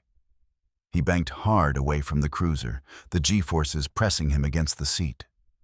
A burst of flak exploded, so close to the left wingtip that he felt the shock wave through the entire airframe. He forced the Avenger into climbing turns, gaining altitude foot by grinding foot. The cruiser slipped behind them. Only then did Stone allow himself a short breath. Below, the torpedo traced its invisible path underwater. The Japanese crew tried to maneuver clear, engines at full power, rudder hard over, froth exploding along the stern. But the improved Mark 13 held steady, running true. A plume of water and crimson fire erupted against the cruiser's midsection. The shock wave reached the climbing Avenger seconds later. Stone looked over his shoulder. The Japanese warship was heeling, smoke pouring from its shattered hull plates. The once confident gunners were now scrambling across a deck swallowed by fire. The Avenger had done exactly what it was designed to do. And for the first time that day, Stone felt the faintest edge of triumph cut through the exhaustion. The sky ahead was a tapestry of smoke pillars rising from the earlier strikes. Stone leveled the Avenger at 800 feet, engine rumbling unevenly from the strain. He checked the gauges. Oil pressure held steady, but the temperature needle was climbing into a zone he didn't like. The engine had taken shrapnel, maybe more than they realized. Davis crawled forward from the radio compartment, his voice tight. He reported that hydraulic fluid was pooling along the rear bulkhead. Stone acknowledged without turning. The aircraft needed to stay airborne long enough to clear the immediate danger. That was all that mattered. Below them, other Avengers streaked low across the surface, each one weaving through the same curtain of Japanese anti-aircraft fire. Some flew so close to the waves that their shadows merged with the whitecaps. Stone recognized Lieutenant Henry Watson's aircraft diving into position against a destroyer turning sharply into the wind. The small vessel's guns fired in rapid succession, flashes popping like a chain of white sparks. Watson dropped his torpedo perfectly. A second later, his Avenger pulled up, barely escaping a burst that detonated 10 feet off his right wing. The destroyer swung violently in an attempt to evade, but it was too late. A deep plume of water erupted against the hull. The ship staggered, losing momentum. Stone kept his eyes forward. He could not process the full battle yet. He had one mission at this moment: get his crew out alive. Then a sudden call crackled through the headset, distorted but unmistakably urgent. Fighters approaching. 4, maybe 5. Japanese A6M0s swept down from the sun, their wings flashing as they banked into attack runs. Their engines whined like rising blades, closing at terrifying speed. Stone pulled the Avenger into a shallow climb, trying to buy altitude. The Avenger could not dogfight. It could not outturn. It could barely outrun anything faster than a patrol boat. Its only hope was altitude, teamwork, and the rear turret. Gunner William Keene swung his turret immediately, the twin 50 caliber machine guns rotating with mechanical certainty. He tracked the first Zero descending from their right. The Japanese pilot fired short, controlled bursts that stitched the air just behind the Avenger's tail. Keene opened fire. The heavy guns roared, the vibration pulsing through the fuselage. Tracer rounds cut upward into the diving Zero. The enemy aircraft veered off, trailing smoke. 2 more Zeros pressed in. Stone pushed the throttle as far as he dared. The engine protested with a metallic rattle, its temperature needle now deep into the red. the sky filled with the crossing paths of friend and enemy, the chaos of a battle that stretched across miles of ocean. 1-0 slipped underneath the Avenger and pulled upward in a classic belly shot. Stone rolled the aircraft sharply to deny the angle, the Avenger groaning as the wings flexed against the sudden change. Keen fired again, sweeping the sky with long bursts. The 0 broke off, but circled back for another attempt. Stone knew they couldn't keep this up. The aircraft was bleeding power. Hydraulics were dying. The 0s were persistent. And the longer they remained over the target area, the more likely another wave of fighters would descend. He scanned the horizon. A path back toward the task force opened in the distance. A narrow corridor of relative calm between columns of rising smoke. He made his choice. He turned the Avenger toward home, coaxing every bit of strength from the engine. The 0s followed. Keen fired burst after burst, the empty casings clattering against the turret's metal floor. Davis shouted that fuel was leaking from the port wing. Stone felt the aircraft beginning to sluggishly drift left. He countered with constant control corrections. Another burst of enemy fire ripped across their path, but the 0s remained behind, trying to cut the angle. One surged ahead, diving past the Avenger's right wingtip before curving back around. Keen caught him in the turn. 2 clean bursts. The 0 exploded in flame, spiraling into the ocean.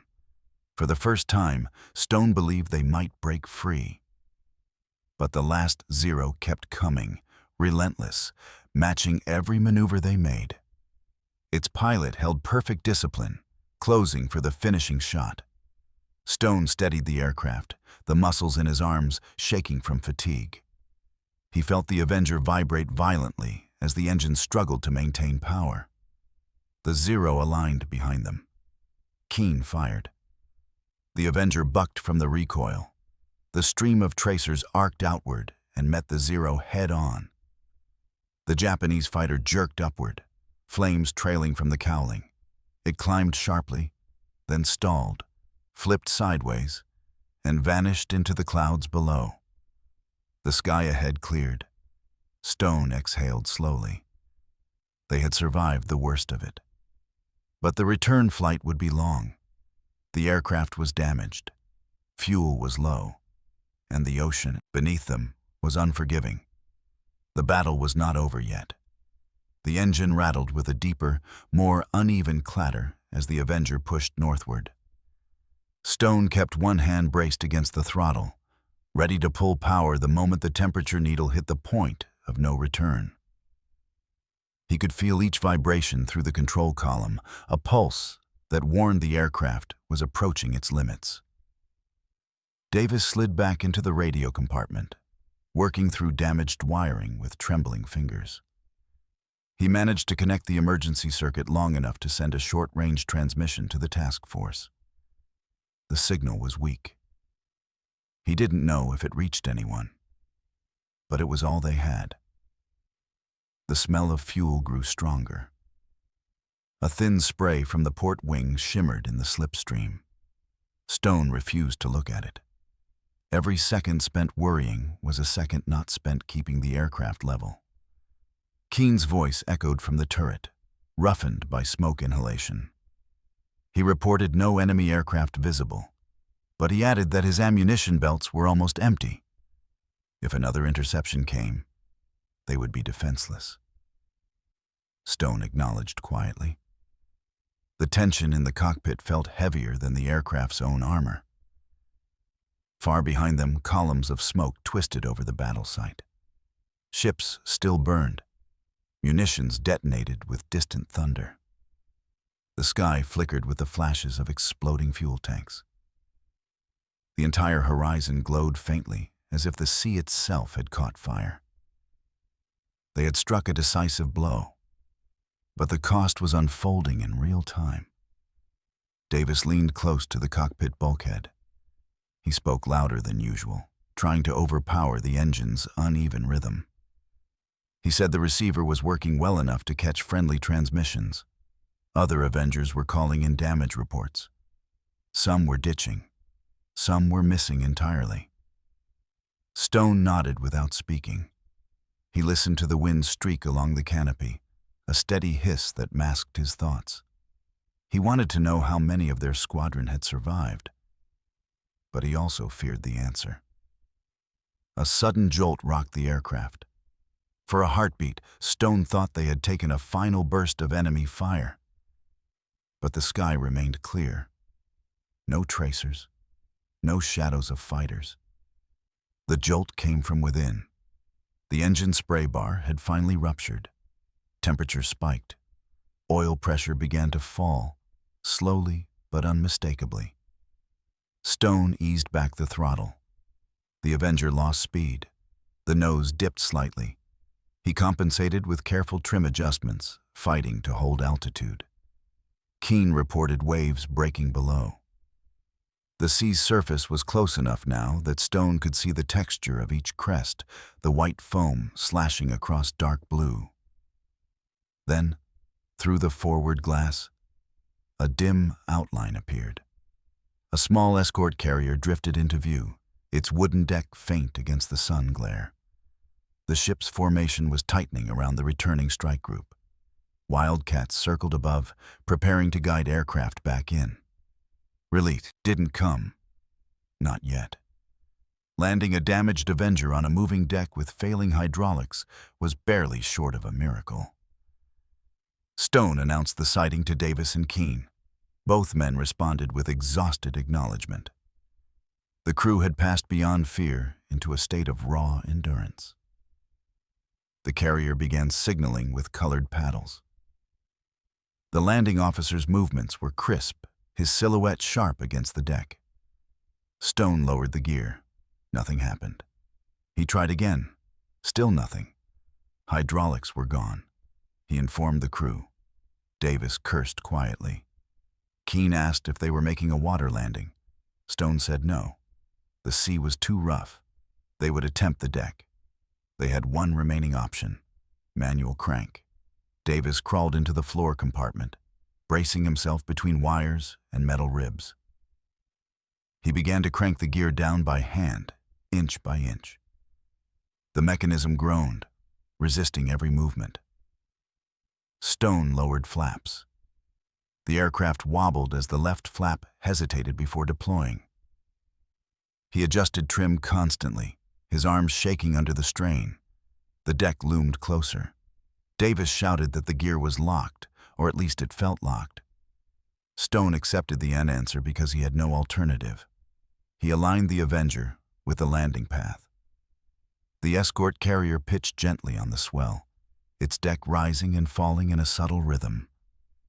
It was just enough to ruin any unstable approach. The landing officer signaled corrections. Stone responded with micro-adjustments. The aircraft floated over the stern, its shadow sliding along the deck. He cut power. The Avenger slammed down harder than intended. The left gear absorbed the impact, but buckled inward.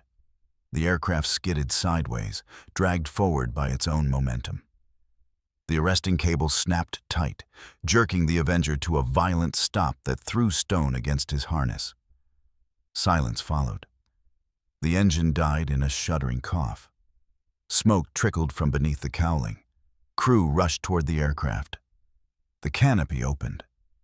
Stone felt cool air flood in, sharp and metallic. Davis climbed out first, coughing. Keene followed, tugging off his gloves with trembling hands. Stone descended last. His legs almost gave out when his boots hit the deck. They were alive. For a long moment, no one spoke. The battlefield burned far beyond the horizon. The carrier deck vibrated beneath their feet as other damaged aircraft attempted landings of their own. Finally, one of the deck crew approached. He looked into the bullet-riddled fuselage, the torn metal, the shredded antenna wires. He asked how many hits they took. Stone answered quietly, "Too many." But the mission had succeeded. Their torpedo had struck true. The Japanese cruisers were burning, and word was already spreading that the Avengers had broken the enemy's defensive screen wide open. The aircraft mocked early in the war had become the weapon that reshaped the sea. The deck crew swarmed around the Avenger, securing it with chocks and cables as the ship's motion shifted under their boots.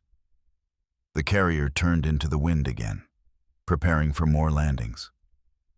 Smoke drifted across the bow from a returning fighter whose engine had caught fire on approach. The air smelled of burnt oil and salt, the mix that clung to every sailor in the Pacific. Stone watched as medics guided Watson's crew from another battered Avenger. Watson limped, his flight suit torn where metal fragments had grazed him.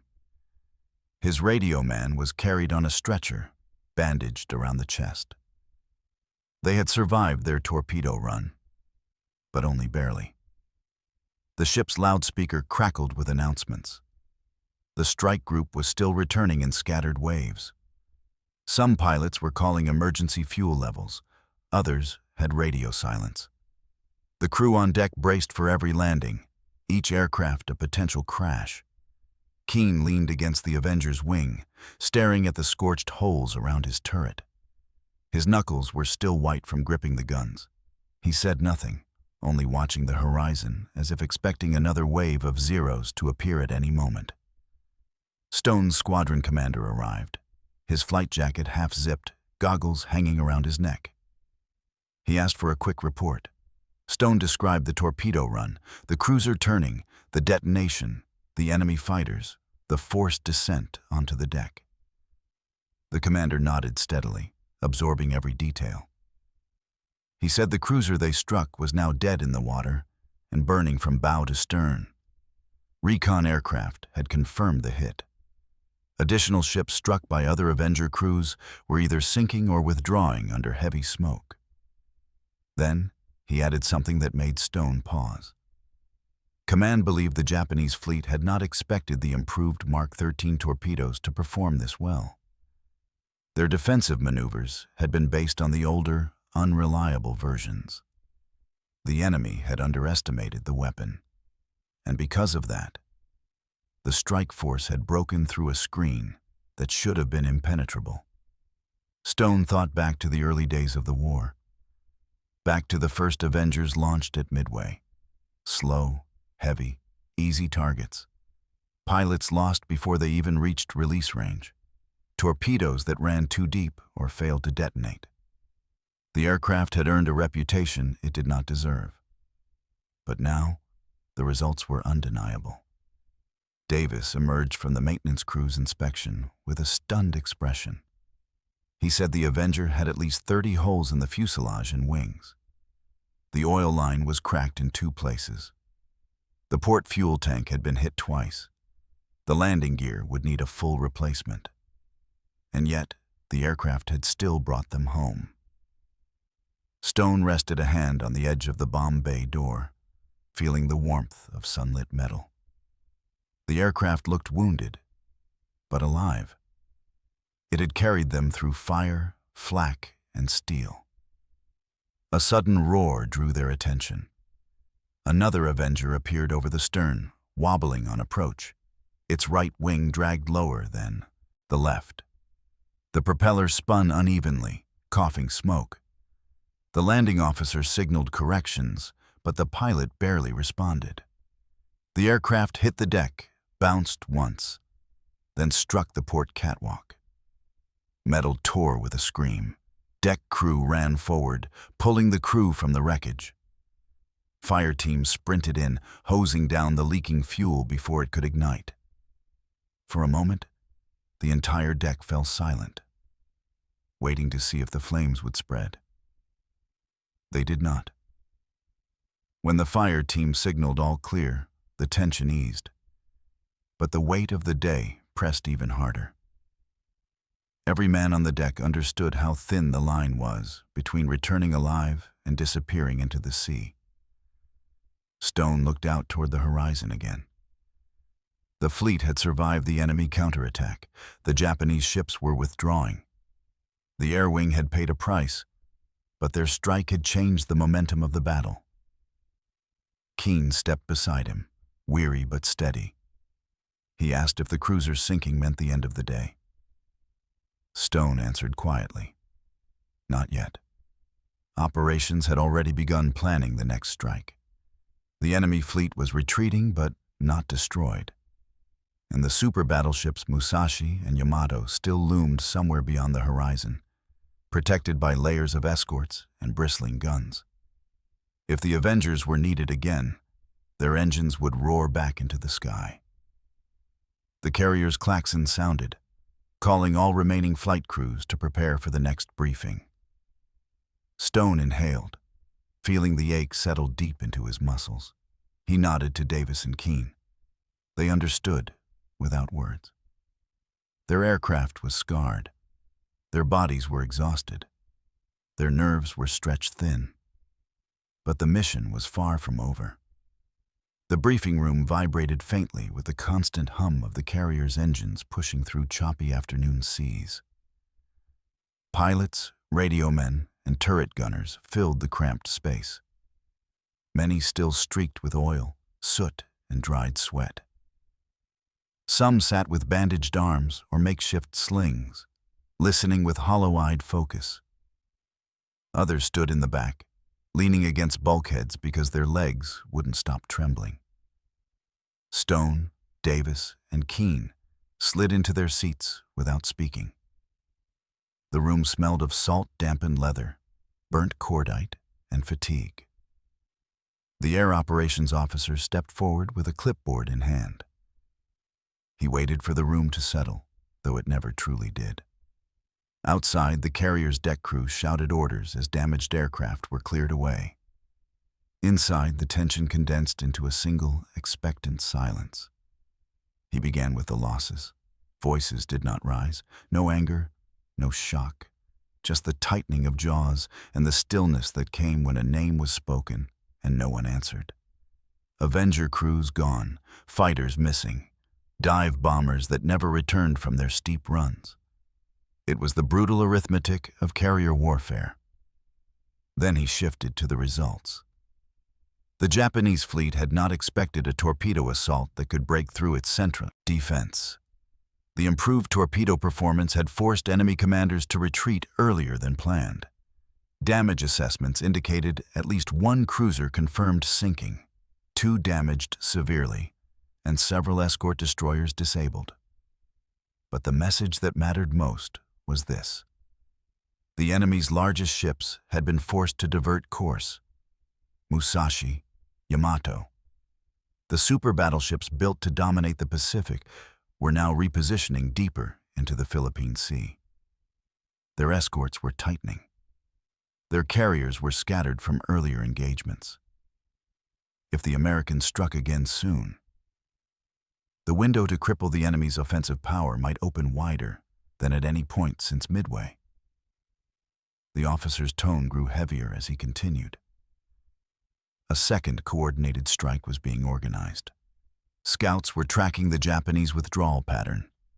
The next wave would hit before sundown. Stone felt his breath slow. The exhaustion from the last mission sat deep in his chest like a weight. He knew Davis and Keane felt the same. Their eyes were fixed straight ahead, barely blinking, absorbing every word like soldiers preparing for another climb up the same hill. The officer emphasized one detail above all. Avenger crews would again form the backbone of the torpedo group. The room reacted subtly. A shift of shoulders, a tightening of fists, a whisper of boots scuffing the floor. No one protested. No one hesitated.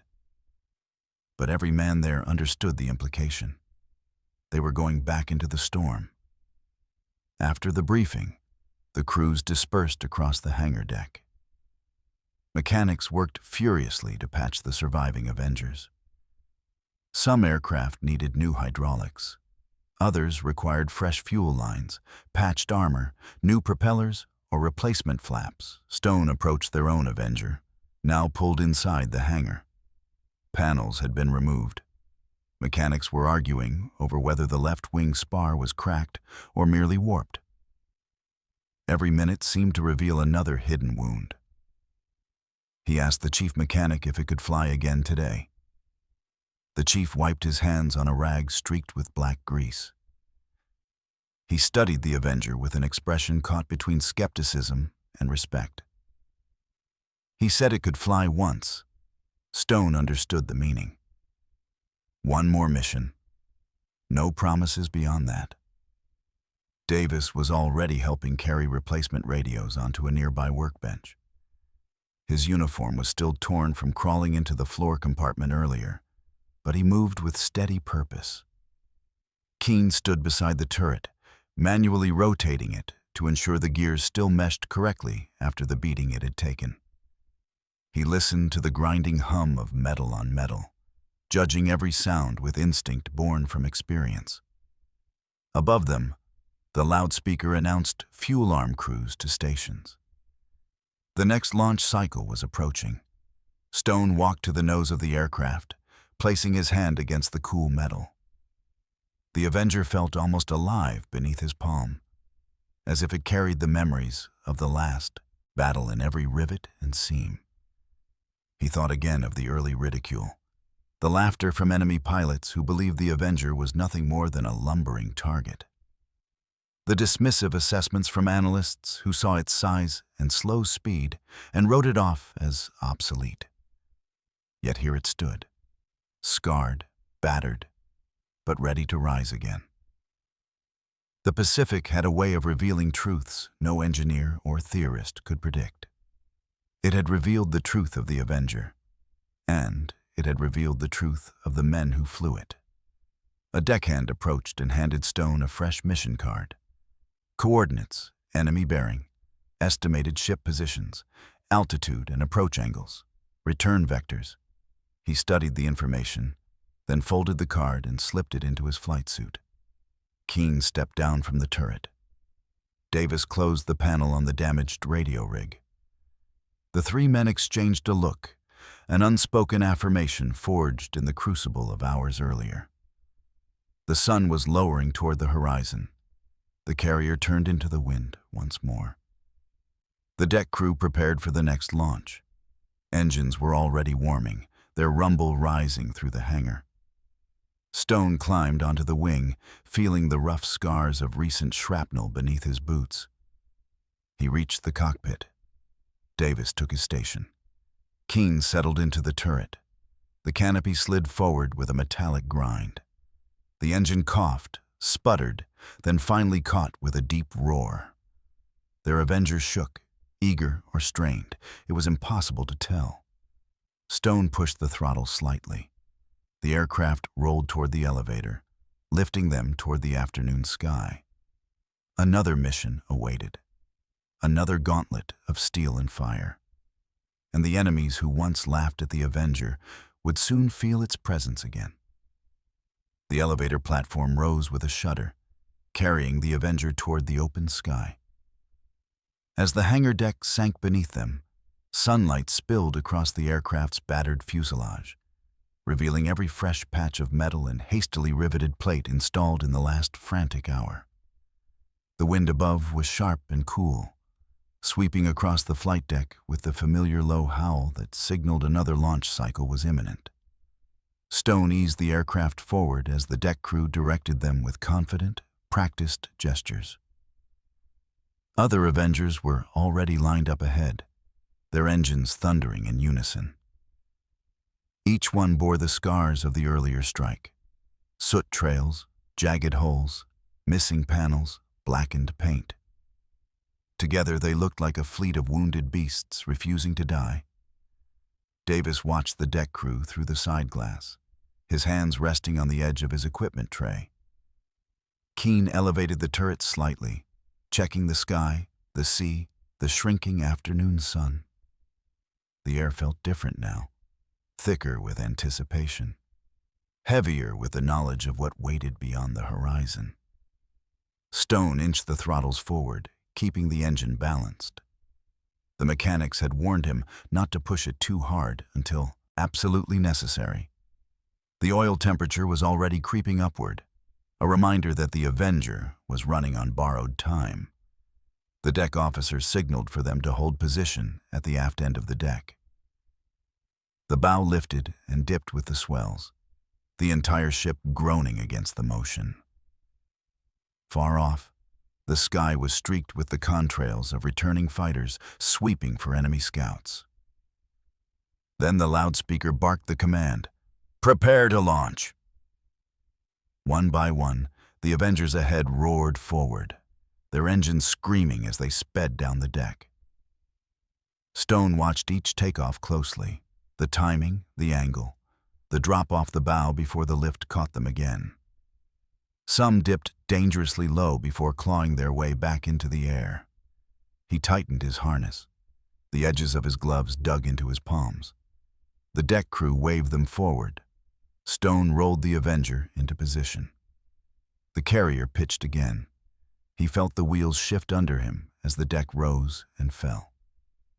Too steep of a drop at the exact moment of launch could doom them. Timing mattered. The launch officer raised his paddle. Stone advanced the throttle. The engine roared, deeper and more defiant than before. The aircraft vibrated with raw force, rattling the cockpit frame. He held the brakes until the signal dropped. The paddle swept downward. Stone released the brakes. The Avengers surged forward, gathering speed as the deck rushed beneath them. The sea loomed ahead, rising and falling like a living thing. The aircraft reached the bow just as the ship dipped, creating a steep angle that sent the Avenger plunging lower than Stone expected. The ocean filled the windscreen. Stone pulled gently, not too much, not too soon. The aircraft strained, wings trembling. The altimeter dipped. A spray of sea mist dusted the canopy. Davis shouted as the Avenger skimmed the surface. Then the lift caught. The aircraft rose, clearing the waves by mere feet before climbing steadily into the late afternoon sky. Stone let out a breath he didn't realize he had been holding. Davis exhaled sharply. Keene muttered something from the turret, half prayer, half curse. They joined the formation, assembling above the carrier group. Avengers from multiple squadrons took their places, forming staggered lines across the sky. Fighters orbited above as escorts. The sun hung low, casting long streaks of orange light across the clouds. The strike leader's voice came through the radio with calm authority. He laid out the flight plan: altitude, bearing, distance to target, timing of descent. The Japanese fleet was retreating northwest, damaged but not broken. Their escort still formed a defensive screen, and somewhere beyond those ships, the super-battleships lurked, immense, armored, and deadly. The Avengers' role was clear. They would punch a hole in the screen, again. The formation turned west. Engines thundered in synchronized rhythm. The Pacific stretched out below, a vast sheet of shifting blue and silver. Minutes passed. Then the warning came over the radio. A scout plane had sighted enemy aircraft inbound. Zeros, multiple groups. They were coming fast. Keene rotated the turret, scanning the horizon. His voice was steady, but tense. He saw shapes, dark specks moving against the fading sun. Stone felt the Avenger's frame tighten under his hands as the wind resistance increased with their gradual descent. They needed to drop altitude to prepare for torpedo approach, but dropping now meant exposing themselves to interception. The strike leader issued the command: maintain course, stay tight, do not break formation. The shadows of the incoming fighters grew larger. Tracers flashed in the distance. Wildcats peeled off from above, racing to intercept. The sky was moments from erupting again, and the Avengers, burdened with torpedoes and flying at reduced speed, were about to fly straight through the center of it. Stone steadied his grip on the throttle. Davis locked his eyes on the instruments. Keene braced his boots and charged the guns. The battle was coming fast. The Pacific War entered its last bitter year, 1945. And by now, the TBF Avenger was no longer the slow torpedo pig the Japanese once mocked. It had evolved into a mature, disciplined, ruthlessly efficient killing system. Every squadron that carried it into battle spoke of the same transformation. From an underpowered torpedo mule into a flexible aerial predator. From the decks of USS Essex, USS Yorktown, CV-10, USS Bunker Hill, USS Enterprise, and the late war fast carriers flooding the Pacific, the Avenger was always there, wings folded like a crouched animal, waiting for the next sortie. And now, the Japanese pilots were not laughing at all. They were scared. The reason was simple. At low altitude, the Avenger no longer tried to run. It fought back. SFX, 50 cal gunfire rattling in the cabin. Many late-war TBM units installed field mod side guns, waist guns, stronger rear turrets, and even radar-assisted aiming. Japanese fighter pilots diving on Avengers at dusk or dawn often found themselves flying directly into overlapping cones of fire. The great irony was unmistakable. The slow bomber they once saw as helpless now shredded them with coordinated defensive fire. The Avenger also embraced its new role as a night hunter. Be at radar, 10-mile range, target bearing red 30. SFX, low hum of early AN/APS-4 radar. This radar set, mounted awkwardly under the wing, turned Avengers into the very first carrier-based night strike aircraft. Their crews stalked Japanese shipping lanes across Formosa, Okinawa, the South China Sea, and the home islands. Thousands of tons of merchant shipping vanished under the cover of darkness, sunk by pilots who never saw their targets with naked eyes. During night operations around Okinawa in April-June 1945, Avengers became terrifying phantoms in the sky. They roamed the blackness, silently, hunting. Picket destroyers supply barges, troop transports, suicide boat bases, hidden coastal depots. Every successful strike hammered home the message. The Japanese Empire could no longer hide. Not at night, not at sea, not anywhere. But there was an even more critical transformation: anti-submarine dominance. American carriers were escorted by hunter-killer groups, escort carriers like USS Anzio, USS White Plains, USS Bogue, and many others. On board these smaller decks, Avengers prowled the ocean for Japan's increasingly desperate submarine force. With sonobuoys, depth charges, and new search radar, the Avenger became a maritime executioner. By 1945, Japanese submarine operations in the Pacific had all but collapsed. One Japanese officer wrote after the war, "When an Avenger circled overhead, we knew death had already found us." Even in the war's final months, the Avenger continued adding new capabilities. Crews trained for guided bomb missions using early glide bombs like the BAT weapon, one of the world's first autonomous radar-guided munitions. Its debut near Borneo proved the same theme again. The Avenger was no longer a simple torpedo plane. It had become a multi-role aircraft decades ahead of its time. And with each passing month, the fear deepened among Japanese forces, especially the pilots who had once ridiculed it. The Avenger's late war reputation was clear. Devastating low-level torpedo runs, precise dive bombing, lethal night strikes, overwhelming defensive fire, relentless anti-submarine patrols, long-range reconnaissance, early guided weapon deployment. What had begun in 1942 as a tragically outmatched torpedo bomber had become, by 1945, a symbol of American naval maturity and dominance. But its greatest proving ground was still to come: the skies over Japan itself. Throughout the home island raids, Avengers helped demolish the last Japanese logistics chain, Airfields, hangars, ammunition stores, submarine pens, rail yards, even camouflaged coastal bases were systematically wiped out. Every strike tightened the noose around the Japanese Empire. By summer 1945, Japan wasn't launching fighters to intercept Avengers anymore. They were hiding from them. And that brings the story into its final act. The closing legacy of an aircraft that reinvented itself, learned from its failures, and ended the war as a legend. When the guns finally fell silent in August 1945, the TBM Avenger stood as one of the great paradoxes of the Pacific War. An aircraft that began in humiliation yet ended as a symbol of American naval mastery. Its story was not one of instant brilliance.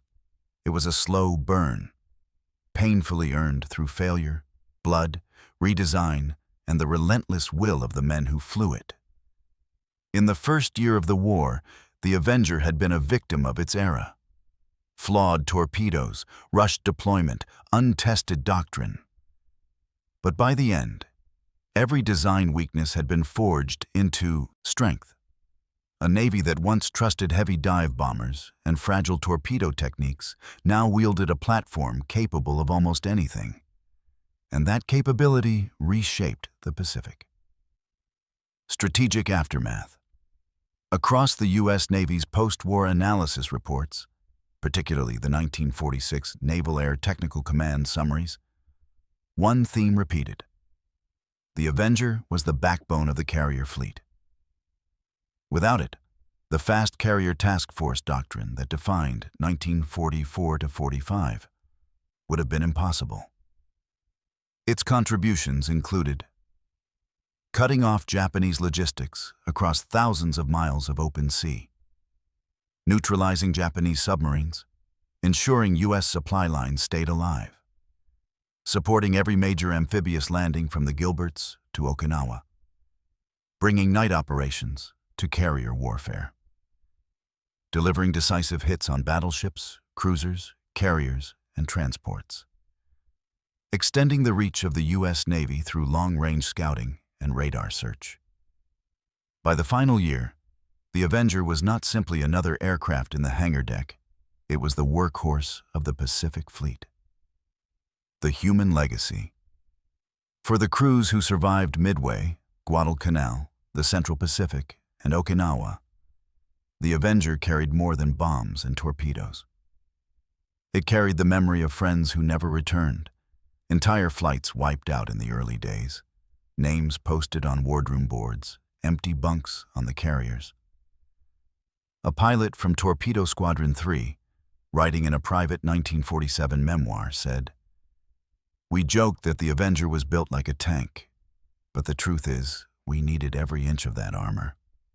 It saved more lives than any medal could ever record." It was an ugly aircraft to some, a brute, a machine built around function rather than elegance. But for the men whose lives depended on it, the Avenger became a trusted partner, a steel guardian with a folded wing silhouette that meant survival. The Japanese perspective. Perhaps the most ironic part of its legacy came from the Japanese side. Wartime testimonies collected in 1946-47 revealed something few Americans knew. Early in the war, Japanese aviators genuinely believed the Avenger was too slow, too clumsy, too big to pose any serious threat. By 1944, that opinion had changed completely. Captured pilots described Avengers as the most dangerous American aircraft at low altitude, with firepower that made close engagements suicidal. One Japanese survivor from the battles around Leyte recalled, "They never flew alone. They attacked as packs. And if one Avenger found you, the rest followed like wolves." The plane that had once drawn laughter now drew respect and fear. A symbol of American adaptation. More than any other U.S. aircraft, the Avenger embodied the American learning curve of the Pacific War. Start with defeat. diagnose the failures, change everything, return stronger, overwhelm the enemy with improvement. This was the story of the U.S. Navy itself, an institution that evolved from the trauma of 1942 into the unstoppable carrier empire of 1944 to 45. The Avenger's evolution mirrored that journey precisely. Post-war service. Even after Japan surrendered, the Avenger refused to fade quietly. It flew in the Atlantic ASW front for years with the Royal Navy, with the Royal New Zealand Air Force in civilian roles as water bombers and rescue aircraft, in training, surveillance, and utility missions well into the 1950s. Its long life was a testament to its rugged design and adaptability. Many aircraft of WU disappeared within a year after victory. The Avenger kept working. Final analysis. Why the Avenger matters.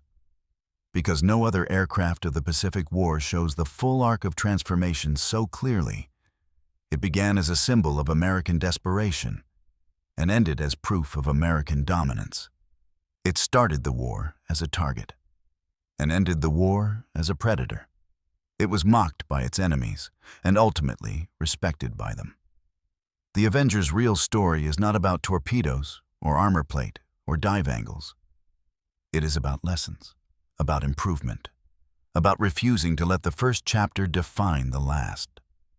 In the skies over the Pacific, where steel met fire and history bent under the weight of decisions made in cramped cockpits, the Grumman Avenger earned its place. Not through perfection, but through persistence. From Midway to Okinawa, from disaster to dominance, from laughter to fear, the Avenger became exactly what its name promised.